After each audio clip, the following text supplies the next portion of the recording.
The music stopped mattering the second Callum Voss's fingers closed around my wrist.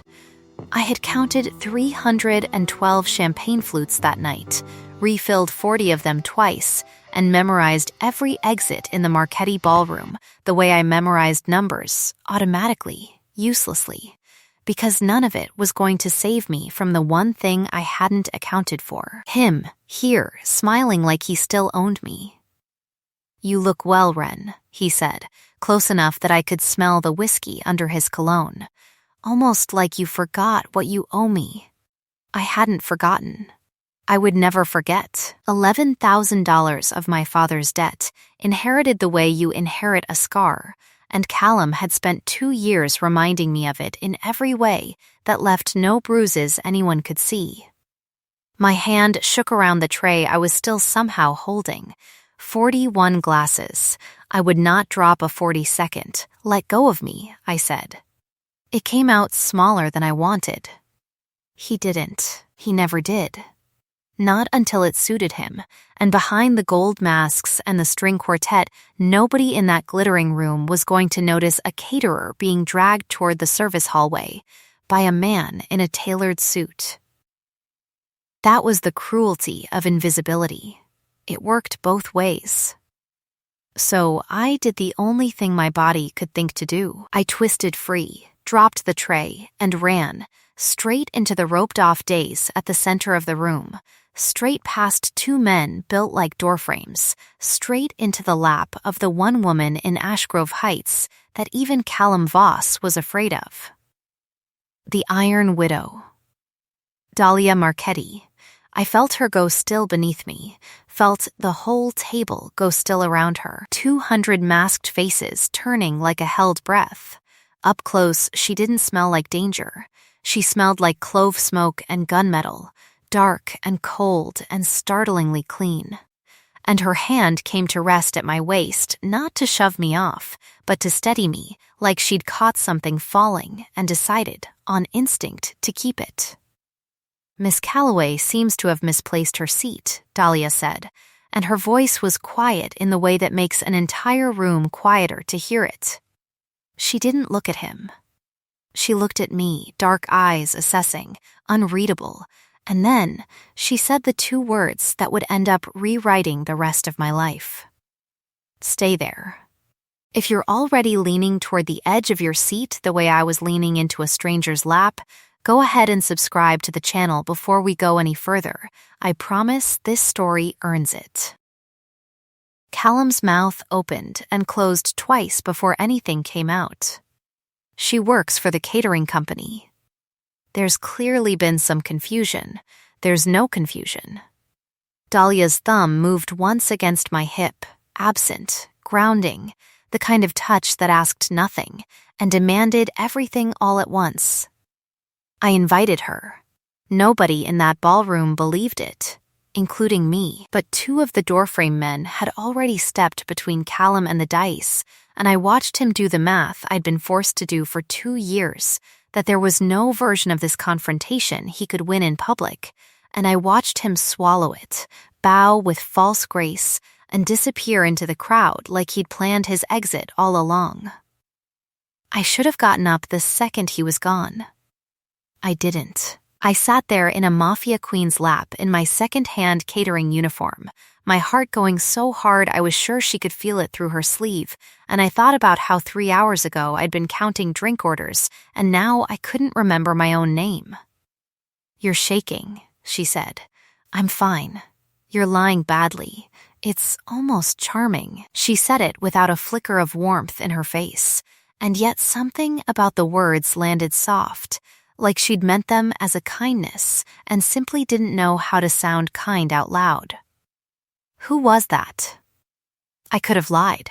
I'd gotten good at lying about Callum, folding the truth small enough to carry without anyone noticing the shape of it. But her eyes were doing something I wasn't used to, actually waiting for the real answer instead of already deciding what it was.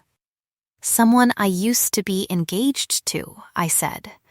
"Someone my father owed money to before he died. Now I owe it instead." "How much?" "It doesn't matter. It does to me." She said it the way she might state the weather. Flat, factual, and something about the flatness made it more frightening than if she'd shouted it. How much?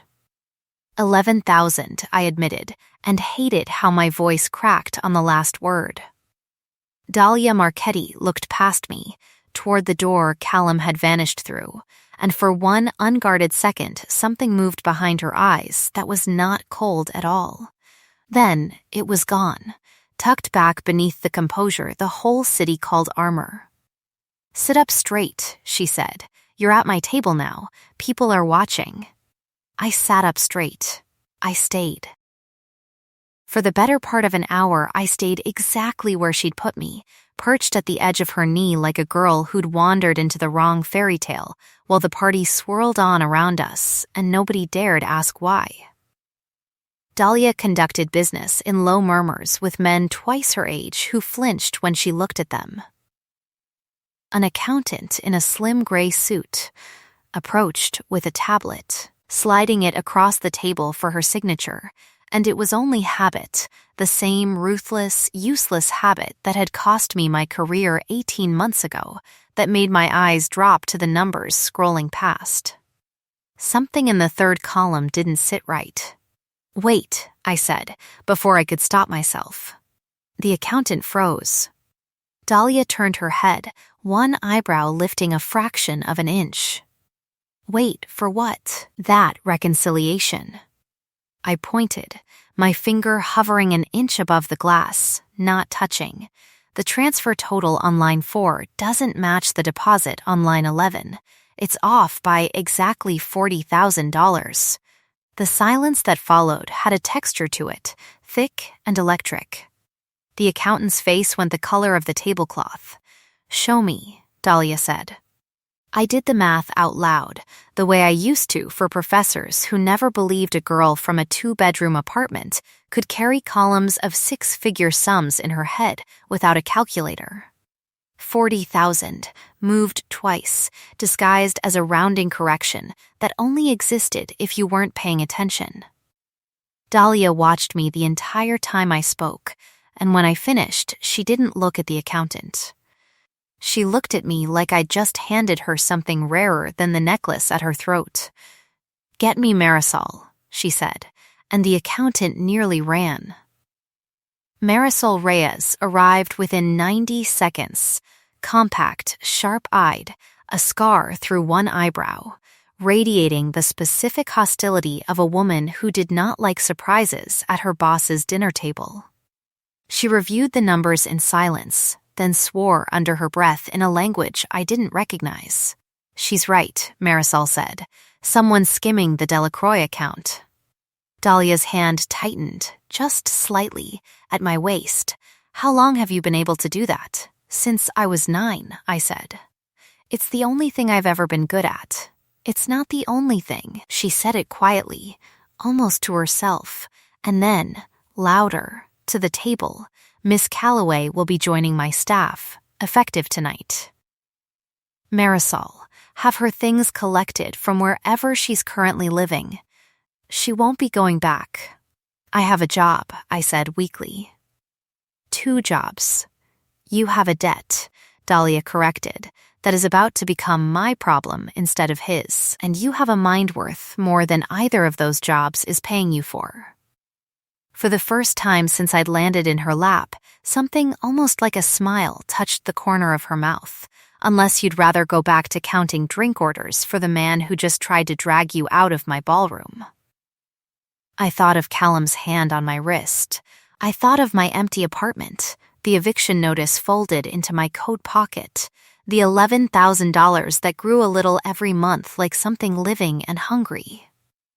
"No," I said. "I'd rather stay here." Her eyes held mine, dark and unblinking, and for the second time that night she said the words that would come to mean something entirely different by the time this story was through. "Then, stay there." I left the Marchetti compound gates behind me that night in a car I didn't recognize, wearing a coat that wasn't mine, carrying nothing but a taped-together cardboard box and the vague, dizzy sense that I had just fallen out of one life and into another without ever touching the ground in between. The compound looked less like a fortress than I'd expected, and more like something out of the magazines I used to flip through at the library on my lunch break: pale stone, black iron gates, a fountain that ran even at 2 a.m. Marisol walked me through it with the enthusiasm of someone escorting a stray cat she hadn't agreed to adopt, pointing out the kitchen, the east wing, the library, all without once looking directly at me. "You'll be in the guest suite," she said. "Second floor. Don't wander the west wing. Don't touch her office. Don't assume being interesting at one dinner makes you important." "Noted," I said. She stopped at the base of the stairs and finally looked at me properly, assessing, the way you'd size up a stray to see if it bit. In 15 years, I have never once seen her offer someone a seat at that table. You should know what that means before you get comfortable. "What does it mean?" "I don't know yet," Marisol admitted, and for a second the hostility cracked into something more like worry. That's what concerns me. The guest suite was bigger than my old apartment 3 times over. And I stood in the doorway for a long moment, just staring at the bed, the window, the absurd abundance of space, before an old woman appeared in the hallway, carrying a tray like she'd been waiting for me. "You didn't eat at the party," she said. It wasn't a question. Sit. Her name was Nana Costa, and she had been feeding Marquettis since before Dahlia was born, and within 4 minutes of meeting me, she had extracted my entire life story through a combination of pointed silence and unreasonably good bread. When I mentioned, almost without meaning to, that my mother used to make fig jam every August before she died, Nana's spoon paused over the pot. "Fig jam," she repeated. "It's not important," I said quickly. "I just remember the smell of it. Cardamom, brown sugar." She didn't say anything else. 3 days later, there was a jar of it on my nightstand, still warm, and I cried into my pillow for reasons I couldn't fully name. The friction of the new world came in smaller currencies than I expected. Not cruelty, exactly. Nobody sneered at me the way the girls at my old firm used to, whispering the one who couldn't add just loud enough for me to hear, but a constant, low hum of not belonging. Staff who went quiet when I entered a room, a closet full of clothes that fit me perfectly and made me feel like an imposter in someone else's life. The particular vertigo of eating breakfast at a marble table across from a woman who could, apparently, end careers with a phone call. Dahlia herself was harder to read than her house. She was gone most days on business she never explained, and when she was home, she moved through the halls like weather, cold and contained, until she found me bent over the household ledgers she'd asked me to review. And something in her posture would loosen, fractionally, like she'd been braced for a room and found it warmer than expected. "You've found something," she said one evening, standing in the study doorway. It wasn't a question either. Everything she said sounded like she already knew the answer and was simply giving me room to catch up.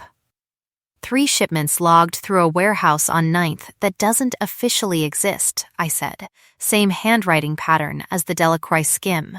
Someone's been bleeding your accounts for months, and they're good at it. Almost as good as me.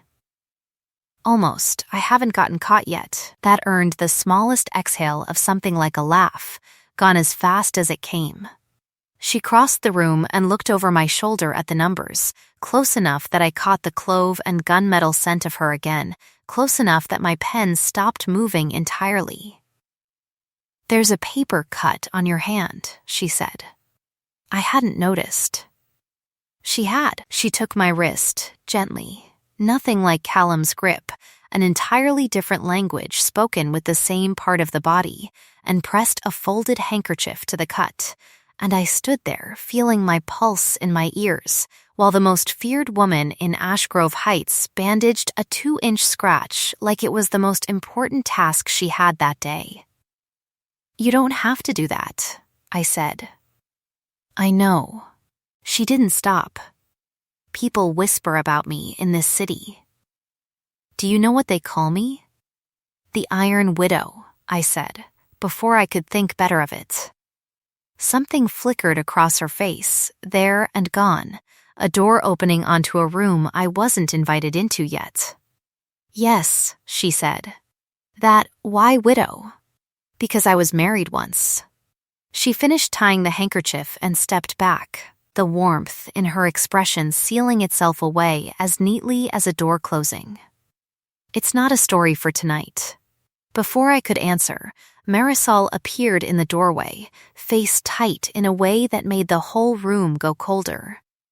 "There's been movement at the 9th Street warehouse," she said, "and you need to see what came through the front gate."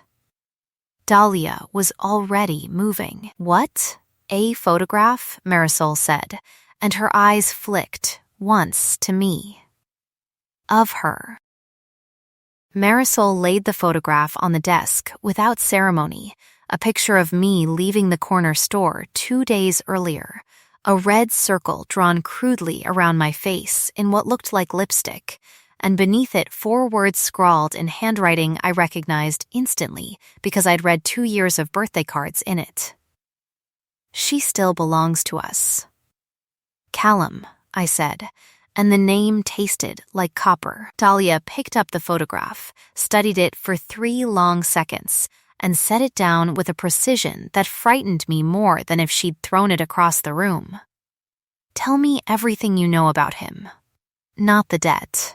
Everything." So I did. The engagement my father had arranged before he died, meant to erase what he owed the Voss family, sealed the same year the debt itself was born, the 2 years after, when Callum had used that debt like a leash, tightening it whenever I tried to build something that was mine, the accounting internship he'd sabotaged with an anonymous embezzlement tip that got me blacklisted from every firm in the city, the job interviews that dried up overnight, the friends who stopped calling once the rumors started. "He didn't want a wife," I said. "He wanted something he could point to and say, 'See, I own this.' When I stopped being useful for that, he found new ways to keep me small." Dahlia was quiet for a long moment, and when she spoke, her voice had dropped into a register I hadn't heard from her before. Not cold, not controlled. Something with teeth in it. "The Voss family doesn't have the resources to run an operation like the one bleeding my accounts. Not alone." Marisol pulled up a name on her tablet and turned it toward the desk. "Victor Ashford." "The Ashfords have wanted my territory since before I was born." Dahlia's jaw set. "If Callum Voss is funneling stolen money through my own books to frame me for a federal audit, he's not doing it for $11,000. He's doing it because Ashford is paying him to, and because you rejecting him gave him a reason to enjoy it." I felt something in my chest go very cold and very clear at once. This was never about the debt. "No," Dahlia said. "It was never about the debt." She looked at me, and for the first time I saw real fury behind the composure, banked and dangerous, the kind of fury that didn't shout because it didn't need to. Whoever left that photograph at my gate made a mistake. They confused you for someone unprotected. I don't need protecting. "No," she agreed, surprising me. "You proved that the moment you caught a $40,000 skim across a dinner table in under 10 seconds. But you have it anyway. Starting tonight, the compound is locked. Nobody in, nobody out. Until I know exactly how deep this goes." The storm broke 2 nights later, both the literal one over Ashgrove Heights and the other kind, the kind that had been building since the photograph.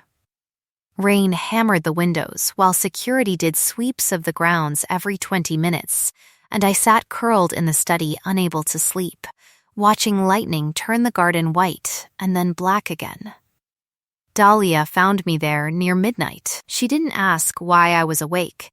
She sat down across from me instead, close enough that the clove and gunmetal warmth of her cut through the storm-cold air, and for a long time neither of us said anything at all.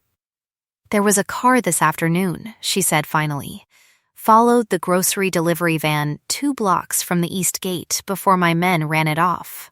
We don't know yet if it was Ashford's or Voss's or both." My hands had gone cold in my lap. They tried to run someone off the road because of me. "They tried," Dahlia said, "and failed, because I don't lose what's mine." She caught herself on the word, something flickering across her face like she'd said more than she meant to. "That came out wrong." "Did it?" I asked, quieter than I meant to. She looked at me for a long moment, rain streaking the window behind her, and something in her control finally slipped its leash. "I haven't let anyone this close to my life since Elena," she said. 3 years. I told myself it was strategy. It was never strategy. Who was Elena? My wife. The word came out rough, like it cost her something to spend it. She was shot at our 2nd anniversary dinner, an Ashford hitman, though we never proved it in a way the law would accept. I have spent 3 years making sure nothing could get close enough to me to be used as a weapon again. She looked at me, and the honesty in her face was almost unbearable. "And then you fell into my lap in front of 200 people, and I told you to stay, and I meant it in a way I hadn't planned to mean anything again." My heart was beating so hard I was sure she could hear it over the storm. "Dahlia, tell me to stop," she said. "And I will." I didn't tell her to stop. I reached across the space between us instead, my fingers finding hers, and when she leaned in the kiss was slow and careful and asked permission with every inch of movement before it took anything at all. She smelled like clove smoke and rain-damp wool, and I smelled, she told me later, like fig and warm linen, like something she hadn't let herself want in 3 years. We might have stayed there all night if Marisol hadn't burst through the door 40 seconds later with a face like bad news walking upright. "Sorry," Marisol said, not sounding sorry at all, "but you need to see this now." We didn't stay lost in that moment long enough for me to learn what she meant to say next. The sentence had barely started, "I think I'm all ready," before Marisol's interruption swallowed it whole, and Dahlia's face closed back into careful lines as she rose to follow her lieutenant into the hall. I sat there alone in the stormlight, my mouth still warm, wondering what word had almost come after already, and telling myself it didn't matter. It mattered. 2 days passed before either of us said anything close to it again. 2 days of careful distance and stolen glances across the dinner table, until Nana Costa, of all people, cornered me in the kitchen with a fig tart and an expression that said she'd run out of patience for both of us. "She hasn't smiled like this in 3 years, Nana said, nodding toward the window where Dahlia stood on the terrace, arms crossed, watching the garden like it might attack. "Not since Elena.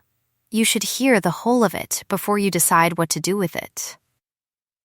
So that night, over wine neither of us finished. Dahlia told me.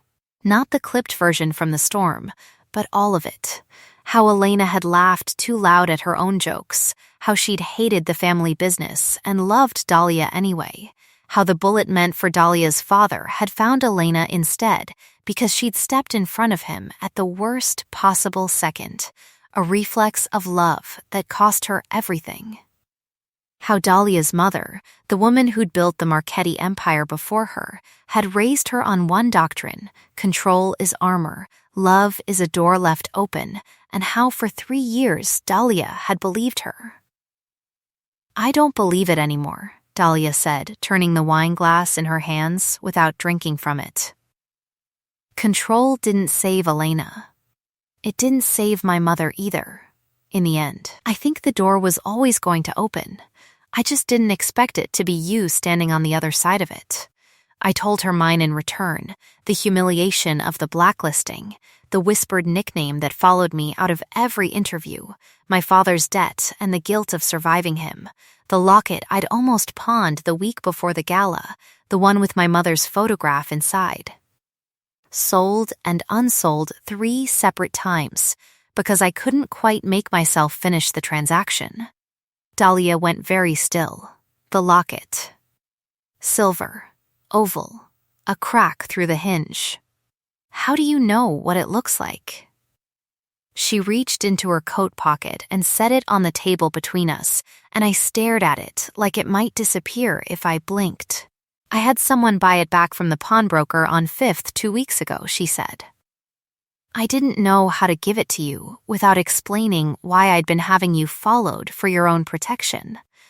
I'm still not sure how to explain it. I just knew I couldn't let it stay gone. I picked it up with shaking hands, the metal warm from her pocket. And when I looked up at her, the words came out before I could stop them. I think I'm already yours. Ren, the door burst open before she could finish, Marisol's face white in the lamplight, a phone clutched in her hand. It's Josie, she said. Ren's friend from the catering company. She just called from a blocked number. Someone's taken her. The message came 20 minutes later, routed through a burner phone dropped at the front gate. Callum's voice, calm in the specific way of a man enjoying himself. Bring me everything you've documented on the 9th Street accounts. Come alone, or your friend loses a finger for every hour you're late. Tell the widow to stay home this time. By morning, the second blow landed. A local news anchor read a breaking story about the reclusive Marchetti heiress under investigation for a kidnapping connected to organized crime, sourced anonymously, timed to bleed Dahlia's reputation exactly when she needed the city's trust most. Ashford's fingerprints were all over it, even though his name appeared nowhere in the broadcast. They're trying to isolate her, Dahlia said, pacing the study floor, fury and fear warring openly on her face for the first time since I'd met her. Discredit me publicly while they use your friend to force your hand privately. It's a good plan. It would have worked on someone less prepared. I have to go, I said. I have the flash drive with everything I've documented. If I don't, you are not walking into a warehouse alone. He said alone. He also tried to have you run off a road, Dahlia said. His word means nothing, but I saw the moment her control slipped, the moment fear for me outweighed every strategic instinct she had, and I understood with sudden, sick clarity that I couldn't wait for her to build a perfect plan while Josie sat somewhere bleeding for my delay. I left before dawn, out the garden gate I wasn't supposed to know about, the flash drive in my coat pocket and my mother's locket around my neck. Callum's men found me 2 blocks out exactly where I expected them to, and I let them because I had already hidden a copy of every file with Nana the night before, tucked inside a jar of fig jam nobody would think to search. The warehouse on 9th Street smelled like motor oil and salt water. Josie was already there when they threw me into the room, zip-tied to a metal chair, a bruise blooming under one eye, and the sight of her face broke something loose in my chest that no amount of careful planning could have prepared me for. I'm sorry, I told her. I'm so sorry. Save it, Callum said, stepping out of the shadows like he'd been waiting for a cue. You always did apologize too much for someone this stubborn. He crouched in front of me, close enough that I could smell the whiskey again. Always the whiskey. Give me the drive, Ren, and this ends easier than it has to. You'll kill us either way. Maybe, he smiled, and it was the same smile from the ballroom, the one that used to make my stomach drop for entirely different reasons. But your widow queen isn't coming. Ashford made sure of that. By the time anyone finds this place, there won't be anything left to find. I looked at Josie's split lip, at the flash drive Callum was already prying from my coat, and I thought of Dahlia's voice in the storm. "You're safe, as long as you're near me." And I held on to it the way you hold on to a rope over open water, even when the water is already closing over your head. They found the warehouse at 2:47 in the morning, 31 minutes after Nana Costa handed Marisol a jar of fig jam with a flash drive hidden beneath the fruit and said, simply, she told me to keep it safe. I think she meant for tonight. The files on that drive traced the skimmed accounts all the way back to a shipping manifest Wren had mentioned once, offhand, weeks earlier. A warehouse near the water that didn't appear on any official Marchetti ledger, cross-referenced against an Ashford holding company registered under his sister's maiden name. It was enough. It was more than enough. Dahlia led the raid herself. I heard the door go before I saw her, a controlled violence of sound, boots and shouting and something heavier hitting the floor. And then she was in the room, soaked from the rain outside, and the look on her face was not the composed mask the city called the Iron Widow. It was something raw and furious and entirely undone. Callum turned his gun on her before her men could reach him, and everything after that happened too fast to narrate the way it deserved. I remember lunging against the zip ties. I remember the shot. I remember Dahlia's body twisting between the gun and me a half second before the bullet found her shoulder instead of my chest, the same reflex of love that had taken Elena from her 3 years earlier, now spent deliberately in my defense instead. She didn't go down. She was on Callum before the second shot could fire, disarming him with a brutal economy of motion that told me exactly how she'd survived long enough to earn her epithet, and for one terrible moment I watched her hand close around his throat and knew with total certainty that she meant to end this the oldest way her family knew how. Dahlia, my voice cracked on her name. Don't let him make you a monster too. She froze. Her hand didn't loosen, not entirely, but her eyes found mine across the room, blood soaking dark through her shoulder, and something in her expression came back from wherever it had gone. He tried to kill you, she said. I know, and I need you here, not in a cell, not carrying this for the rest of your life. I was crying now, I realized. The zip ties finally cut loose by one of Marisol's men. Let him lose everything the way he made me lose everything. Let the world see exactly what he is. That's worse for him than anything you could do with your hands. For a long moment, nobody in that warehouse moved. Then Dahlia let go, shoving Callum toward Marisol's men with a look of disgust that did more damage to him than a bullet would have, and crossed the room to pull me and Josie both into her uninjured arm like she meant to hold the whole world together by force of will alone. Never again, she said into my hair, voice shaking for the first time since I'd known her. Never again do you walk into danger without me. Then don't ever let go of me, I said, and I won't have to. The story broke everywhere within the week, but this time it broke the way it should have from the start. Federal investigators, tipped by evidence Dahlia herself handed over, a decision that cost her more pride than anyone but Marisol understood, traced the skimmed accounts, the falsified manifests, and the kidnapping straight to Victor Ashford and Callum Voss. Ashford was arrested at his lake house trying to board a private plane, his empire seized within 72 hours, half his own lieutenants flipping on him the moment the ledgers surfaced. Callum's confession, when it finally came, painted a picture even his own lawyer couldn't spin. The manufactured debt, the sabotaged internship, the years of quiet cruelty dressed up as love, all of it read into the public record in a courtroom packed with cameras.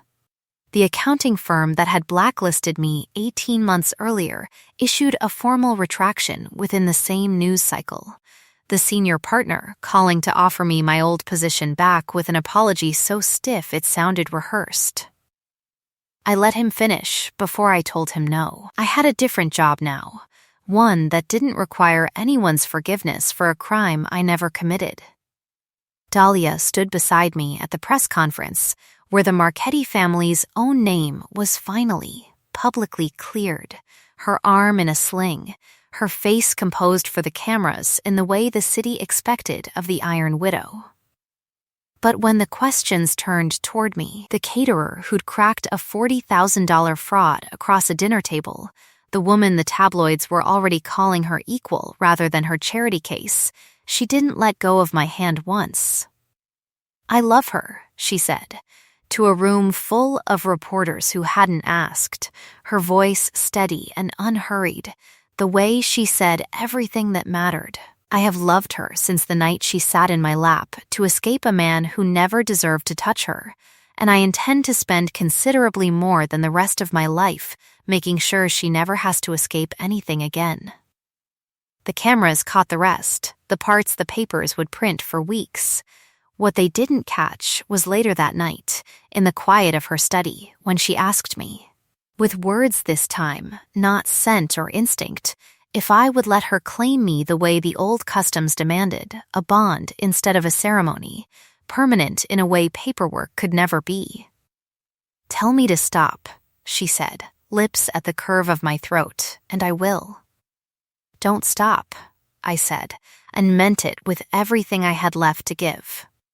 The bite, when it came, didn't hurt the way I'd braced for. It felt like a door closing on every version of my life where I had been small enough to overlook, and opening onto the only one that had ever fit. Marisol found us on the terrace 3 mornings later, and for once she didn't look at me like a stray that might bite.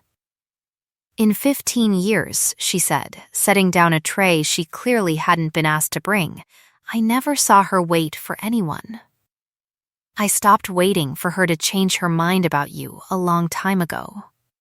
It was the closest thing to a blessing Marisol Reyes had ever given anyone, and I understood exactly what it cost her to say it." Dahlia went down on one knee in the garden on a morning 6 weeks later.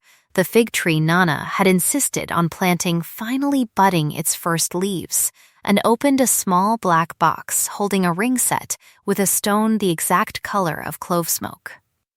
"I already gave you my name the old way," she said, "the way that mattered first, but I'd like the paperwork too, if you'll have it.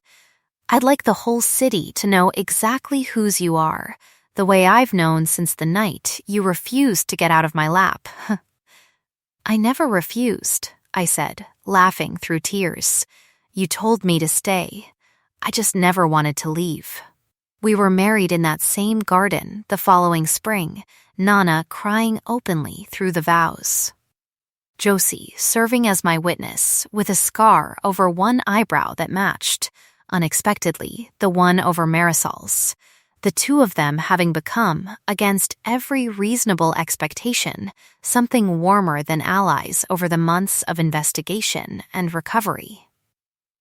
Dahlia wore black. I wore my mother's locket, mended, the crack in the hinge soldered shut by a jeweler on 5th Street, who still remembered selling it twice. "I will always find the light on," Dahlia said in her vows, echoing words she'd first spoken to me in a storm, no matter how far the dark reaches. "Stay there. Stay with me. That's all I've ever asked, and it's the only thing I'll keep asking for the rest of my life." A year on, Callum Voss remained exactly where the courts had put him, appeals exhausted, his name synonymous in Ashgrove Heights with everything a man could lose through cruelty alone. Victor Ashford's empire had been carved up and redistributed to families who remembered. Now, precisely why crossing Dahlia Marchetti was a mistake nobody repeated twice. The firm that once called me the girl who couldn't add now cited my name, without irony, in a lecture series on forensic auditing I had politely and permanently declined to attend. I ran the Marchetti books now, legitimately, the numbers finally clean enough to survive daylight. My name on the door beside Dahlia's rather than beneath it. On quiet evenings, when the house went still and the fig tree cast long shadows across the terrace, I would find my way back into her lap exactly the way I had the night we met, except now there was no ballroom crowd to hide us, no danger circling the gate, nothing to run from at all. "Comfortable?" she'd ask, every time, like the question still surprised her. Always I'd answer, and mean it more with every year that passed. There is a particular kind of miracle in being seen by someone who could have looked away and chose, instead, to look closer, in being wanted not despite the parts of you the world called too much or not enough, but because of them. I had spent a lifetime learning how to disappear quietly into other people's rooms. I had never once imagined that the boldest thing I'd ever do would also be the thing that finally let me stay. The end. If this story found something tender in you, that ache of being finally, completely chosen after so long feeling invisible, that's exactly why I tell these stories, so subscribe to the channel and stay close for the next one. I'd love to know in the comments, if you were Ren in that ballroom, would you have run to a stranger's lap the way she did, or would fear have kept you frozen in place? Tell me honestly, I read every answer.